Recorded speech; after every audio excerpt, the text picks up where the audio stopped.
हाँ, तो स्वागत है एक नए और एक इंफॉर्मेटिव वीडियो में।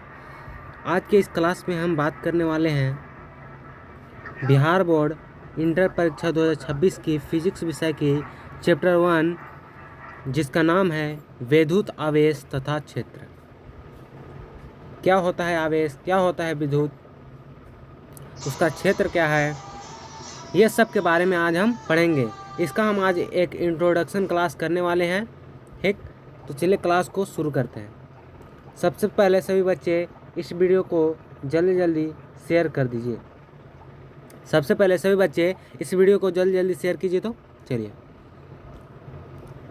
हमारा एक टेस्ट ऐप है और हमारा एक नोट्स भी बन के तैयार है। तो अगर आप नोट्स लेना चाहते हैं तो बहुत ही कम प्राइस है, आप जाकर हमारे व्हाट्सएप नंबर से ले सकते हैं। ठीक है, तो चलिए बात करते हैं। सबसे पहले भौतिक को अंग्रेजी में फिजिक्स कहते हैं। भौतिक को अंग्रेजी में फिजिक्स कहते हैं और ये जो फिजिक्स है ये ग्रीक भाषा के शब्द से लिया गया है जो फ्यूसिस है। क्या है? फ्यूसिस। और फ्यूसिस का मतलब होता है नेचर यानी प्रकृति। नेचर यानी प्रकृति। तो इसका परिभाषा की बात की जाए तो बोलेंगे विज्ञान की वह शाखा जिसमें हम प्रकृति में होने वाली घटनाओं के बारे में पढ़ते हैं उसे भौतिकी कहते हैं। ठीक है, तो हम क्लास 12 में भौतिकी में 3 चीज़ ही पढ़ेंगे। पहला है विद्युत चुंबकत्व, प्रकाशिकी और आधुनिक भौतिक। 3 ही चीज़ आपको क्लास 12 में पढ़ना है ना। चलिए, अब हम विद्युत चुम्बकीय के बारे में जान लेते हैं। तो ये आपके 1 चैप्टर से 8 चैप्टर तक ये टॉपिक है। ठीक ना। इस कहते क्या है, किसको कहते हैं विद्युत चुम्बकत्व? तो बोलेंगे भौतिक की वह शाखा। ये कहाँ से है? तो भौतिक का है वह शाखा, भौतिक का वह शाखा जिससे हम विद्युत या चुंबकीय प्रभाव के बारे में पढ़ते हैं उसे विद्युत चुंबकत्व कहते हैं। ठीक है, अगला है विद्युत धारा। अगला टॉपिक है हमारा विद्युत धारा, इलेक्ट्रिसिटी। तो विद्युत चुंबकत्व का वह उपशाखा यानी इसका उपशाखा है वह उपशाखा जिसमें हम आवेश, जिसमें हम याद रखिएगा, जिसमें हम आवेश एवं उनके प्रभाव के बारे में पढ़ते हैं उसे विद्युत कहते हैं, इलेक्ट्रिसिटी कहते हैं, जो आपके घरों में आता है, जो आपके घरों में आता है। अब विद्युत के बारे में 2 तरीक़ा से हम पढ़ते हैं। पहला एक विराम और एक गति। और जो विराम है उसे स्थिर वैद्युतिक कहते हैं और जो गति है उसे धारा वैद्युतिक कहते हैं। ये जो पंखा चल रहा है या मोबाइल जिससे चार्ज होता है वो गति वाले विद्युत से होता है यानी धारा वैद्युतिकी से होता है। और जो स्थिर वाले होते हैं, जो रुके हुए आवेश होते हैं और उससे जो काम होता है उसे स्थिर वैद्युतिकी कहते हैं। आगे है, अब हम अपना पहला चैप्टर स्थिर वैद्युतिकी इलेक्ट्रोस्टैटिक पढ़ेंगे। स्थिर मतलब होता है रुका हुआ और वैद्युतिकी मतलब होता है आवेश। ठीक है, तो परिभाषा की अगर बात कर लें तो चलिए देखते हैं। भौतिक की वह शाखा जिसमें हम रुका हुआ आवेश से उत्पन्न, याद रखिए, रुका हुआ आवेश से उत्पन्न विद्युतीय बल, विद्युतीय क्षेत्र,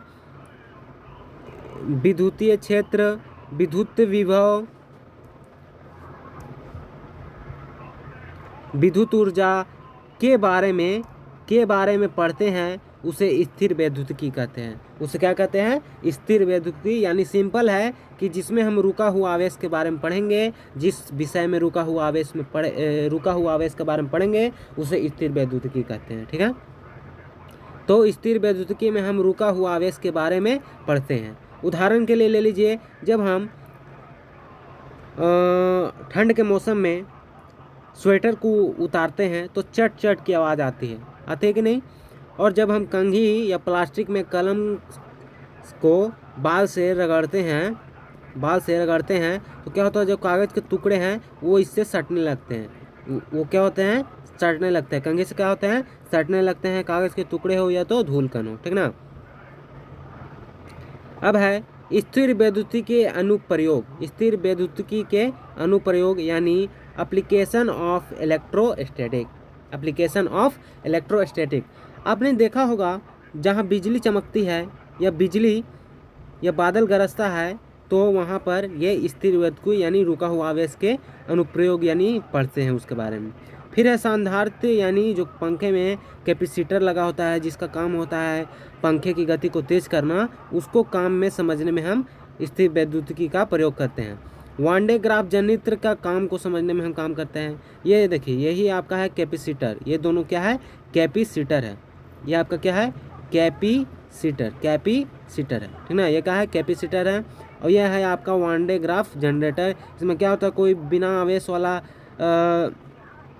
पदार्थ को जब लाते हैं आवेश के पास तो क्या होता है इससे माइनस वाला इसमें चला जाता है, प्लस वाला वहाँ रुक जाता है।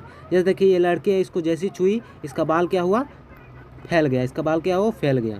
आपने बिजली देखा होगा तो उसमें भी हम किसका समझते हैं तो स्थिर वैद्युतिकी के बारे में वहाँ समझते हैं। अब स्थिर वैद्युतिकी इलेक्ट्रोस्टैटिक 8 नंबर के होते हैं जिसमें हमारे 2 चैप्टर होते हैं, चैप्टर 1 एंड चैप्टर 2। पहला चैप्टर है विद्युत आवेश क्षेत्र और दूसरा स्थिर वैद्युत विभव तथा धारिता। इसका इंग्लिश होता है इलेक्ट्रिक चार्ज एंड फील्ड, इसको होता है इलेक्ट्रोस्टैटिक पोटेंशियल एंड कैपेसिटी। तो जो हमारा पहला चैप्टर है विद्युत आवेश तथा क्षेत्र यही हम आज पढ़ेंगे। हल्का सा इंट्रोडक्शन क्लास है तो इंट्रोडक्शन ही रहने देंगे। तो चलिए विद्युत आवेश के इतिहास के बारे में जान लेते हैं। तो आज से 2600 साल पहले यानी 600 ईस्वी पूर्व यूनान यानी ग्रीस के दार्शनिक थेल्स ऑफ मिलेटस, याद रखिएगा थेल्स ऑफ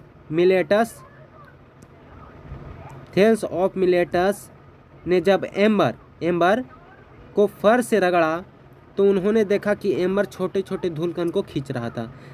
हम अभी पिक्चर पीछे दिखाएंगे तो आपको पता चल जाएगा।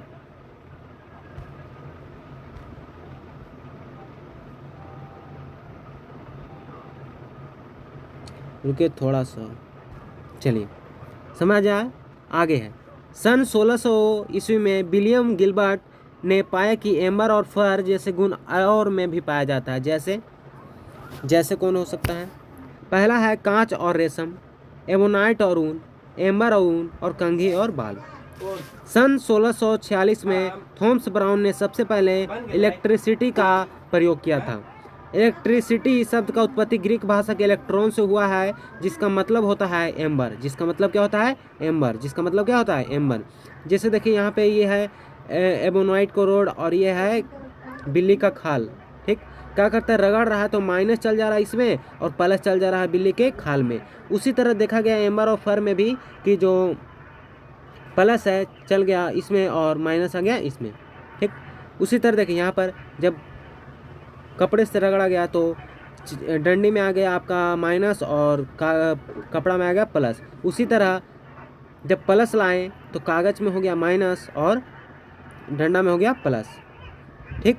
तो आगे है विद्युत आवेश क्या है, इलेक्ट्रिक चार्ज क्या है। तो पदार्थ का वह मूलभूत गुण, यह पदार्थ का एक गुण है जिसके कारण पदार्थ विद्युतीय एवं चुंबकीय प्रभाव उत्पन्न करता है, यानी विद्युत और चुंबकीय जैसा काम करता है। जैसे यहाँ एक मैग्नेट है तो इधर जब हम करेंगे तो साउथ पोल, इधर नॉर्थ पोल, अब दोनों सेम हो गया तो प्रतिकर्षण, अगर अलग अलग हुआ तो आकर्षण, ठीक है। यहीं पर क्लास को समाप्त करते हैं। बताइएगा क्लास कैसा लगा, यस नो अच्छा लगा कि खराब लगा बताइएगा, ठीक ना। चलिए गुड बाय, क्लास को यहीं पे एंड करते हैं।